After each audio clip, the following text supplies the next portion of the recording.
Breaking news, Prince Harry just lost all of his claims in court. Prince Harry just suffered a massive courtroom defeat, and I don't use that word lightly. A UK High Court judge has dismissed the privacy claims brought by Prince Harry and several other high-profile claimants against Associated Newspapers, the publisher of the Daily Mail. How bad this is. So this lawsuit was Harry fighting with the Daily Mail publishers as sort of the evasion of privacy. They hacked my phone, right? This was all that sort of all these complaints. And it wasn't just Harry. That's important to also notice, right? Elton John, Liz Hurley, a lot of people were seeking damages against these Associated Newspapers Limited to sort of win this big case. And I remember the judge warning all of them, saying, if any of you lose, you all lose. According to multiple reports, this case involved allegations of unlawful information gathering. Things like phone hacking, private investigators, secret surveillance, and obtaining private information through improper means. But the court's conclusion? The claimants did not prove their case. Not some of the case, not most of the case. Reports say all 97 claims were dismissed. So today, I'm going to break this down like a lawyer. What was Prince Harry alleging? Why did the case collapse? What does it mean when a judge says suspicion is not enough? The court accepted that given the nature and age of the allegations, the claimant's cases often depended on interference. But suspicion, even when understandable, was not enough. The claimants had to prove that the information complained of had been obtained unlawfully. And why could the next stage, legal costs, be almost as painful as the loss itself? And also warning, this could be very costly if you lose because you got to pay everybody's lawyers, et cetera, et cetera. So now it's come that all claims have been dismissed. Before we start, this is commentary and legal analysis, not legal advice. And because this is a public figure in a live news story, I'm going to be very careful to separate what was alleged, what was proven, and what the court actually found. Because that distinction is everything. Let's set the stage. Prince Harry was one of several claimants suing Associated Newspapers, which publishes the Daily Mail and Mail on Sunday. The group reportedly included people like Elton John, David Furnish, Elizabeth Hurley, Sadie Frost, Baroness Doreen Lawrence, and others. Their basic allegation was this: that stories published about them were not simply the result of normal journalism, tips, public sources, or lawful reporting. They claimed the information had been obtained through unlawful methods. That is a serious allegation. In plain English, the claimants were saying, you didn't just report on us, you invaded our privacy to get the material. Now, in privacy and media cases, courts are not just looking at whether the reporting was uncomfortable, embarrassing, intrusive, or upsetting. The legal question is usually much narrower. Was the information obtained unlawfully? Can the claimant prove it? Can the claimant link a specific article, a specific piece of information, or a specific publication to improper conduct? And that is where this case appears to have run into a wall, because the judge reportedly found that the claimants had not established that the articles at the center of the case were the product of unlawful information gathering. That does not necessarily mean every newspaper practice discussed in the case was admirable. It does not mean the claimants' feelings about press intrusion were fake. It means the evidence presented in court did not meet the legal standard required to win. And that is the first big lesson. A courtroom is not a podcast. A courtroom is not a press conference. A courtroom is not about what people feel is probably true. It is about admissible evidence, legal standards, causation, proof, and whether the claimant can connect the dots. The key phrase here is, suspicion is not enough. That is one of the most important principles in litigation. You can believe something happened. You can strongly suspect something happened. You can even have reasons for that suspicion. And then for him to say, well, I just feel so strongly about this, Judge, you have to understand. It's like, okay, great. But in the eyes of the law, nobody cares what your feelings are telling you, Harry. And they're not dispositive in a court of law. And then there was the whole business about, oh, well, this has been a terrible burden on Meghan. Well, he had no idea who Meghan was at the time these events took place. But in court, suspicion alone does not win the case. A claimant has the burden of proof. That means if you bring the lawsuit, you have to prove the essential elements of your claim. The defendant does not have to prove your case for you, and in a case like this, where the allegations are extremely serious, the court is going to want more than patterns, assumptions, or how else could they have known. That phrase, how else could they have known? is emotionally powerful but legally dangerous because the answer might be a lawful source. It might be a public record. It might be a tip from someone who was allowed to speak. It might be prior reporting. It might be observation. It might be coincidence. It might be something the claimant forgot was already public. To win, you generally need to rule out those lawful explanations or provide direct evidence pointing to an unlawful one. And that is very hard, especially when you are litigating events from years ago. In this case, some of the stories reportedly dated back to the early 2000s through the 2010s.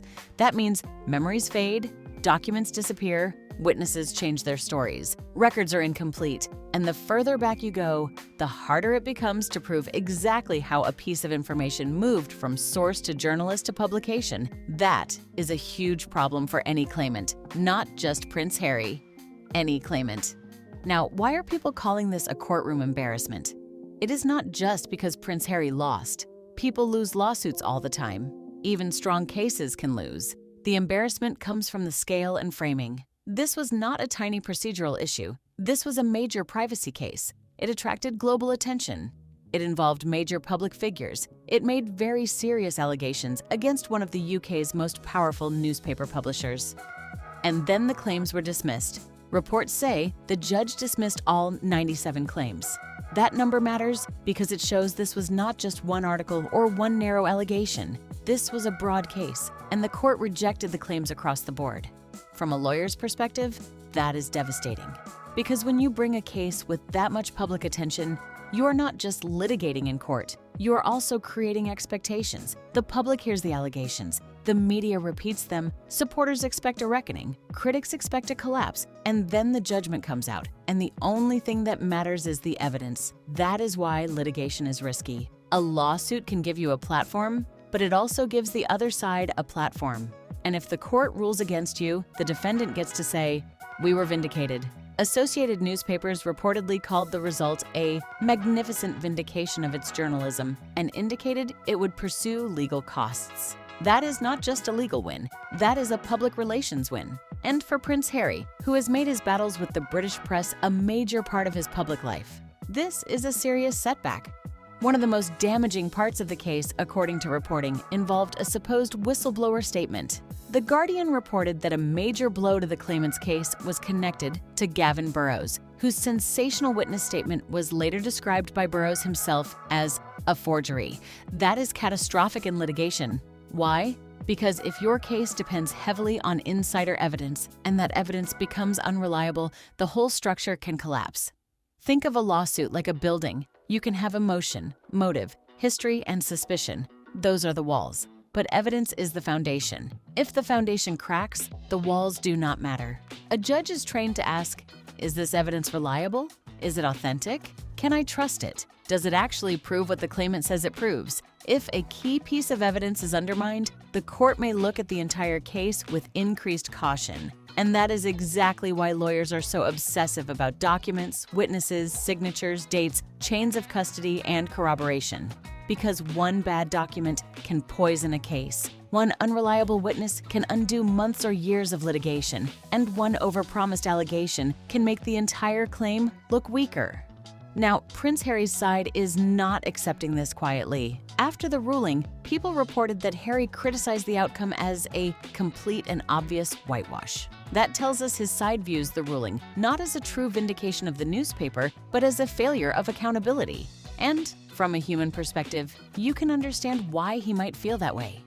Prince Harry has been very open about his hostility toward the tabloid press and the impact he believes press intrusion has had on his life and family.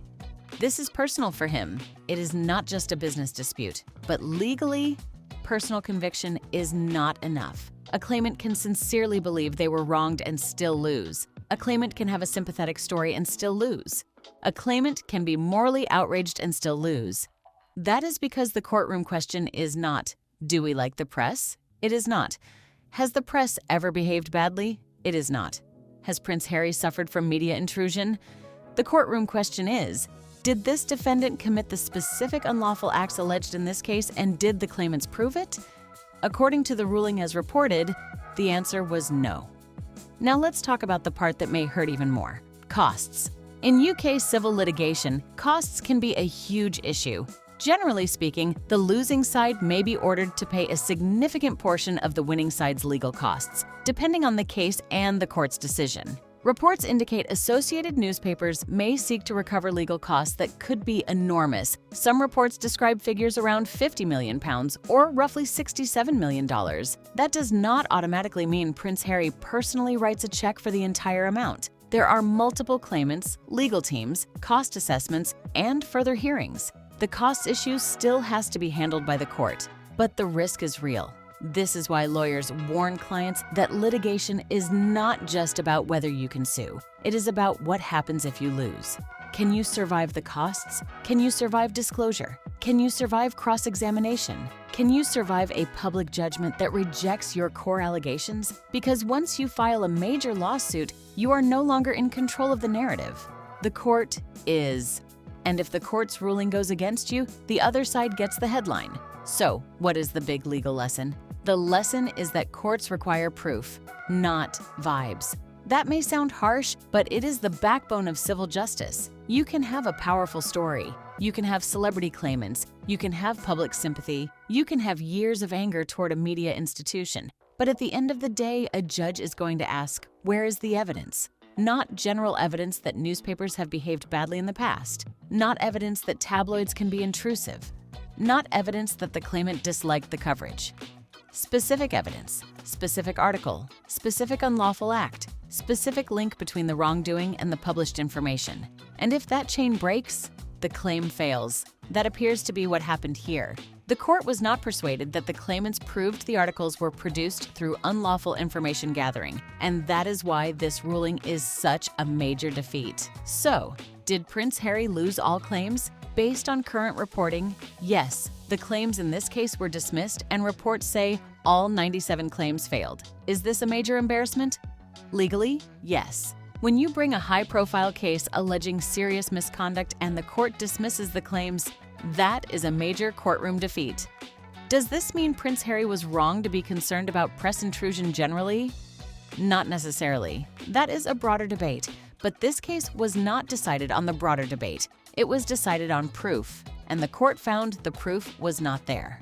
The next thing to watch is costs. If Associated Newspapers pursues recovery of its legal costs, the financial fallout could become the next major battle. And that may be the final lesson here. Sometimes the most dangerous part of litigation is not filing the lawsuit. It is losing it. Let me know what you think. Was this a total legal collapse, or do you think Prince Harry still has a point about the press even after losing in court? Like, subscribe, and I'll see you in the next legal breakdown.